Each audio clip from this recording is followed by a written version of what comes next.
am Tiffany, indigo.moto.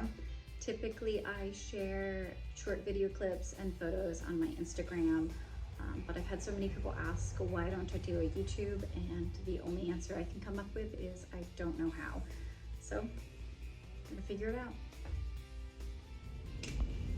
Here we go. Welcome to my garage. I have been riding motorcycles for a while now. I grew up on the back of my dad's bikes, and when I was 16 he had a Road King, which is probably the beginning of it for me. Just nothing like a Road King. I remember him taking it apart. I remember the whole process on him, having it painted. We choose like a great teal color, but that was it. That was the beginning.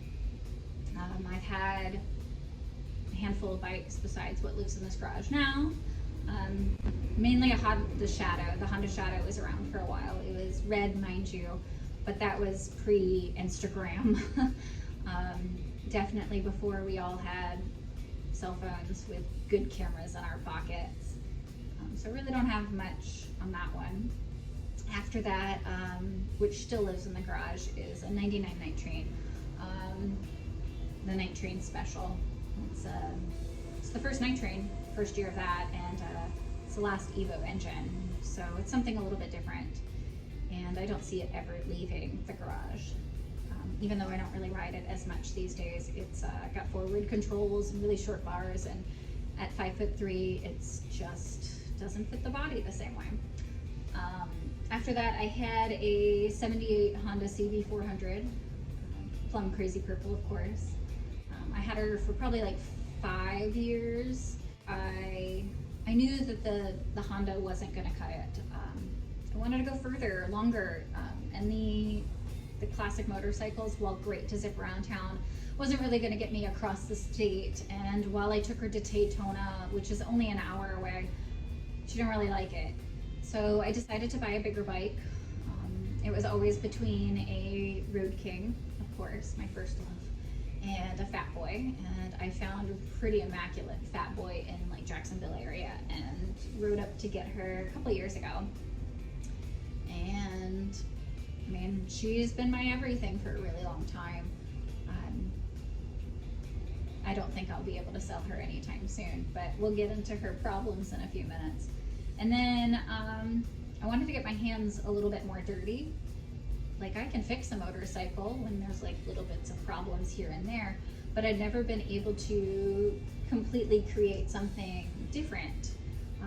While this is not a complete build from scratch, I definitely took pretty much stock 1997 Sportster 1200 and turned her into like something different.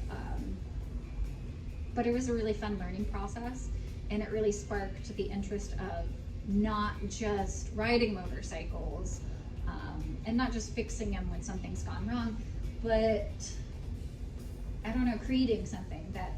That creative art side, it's something that's always been a part of my interests.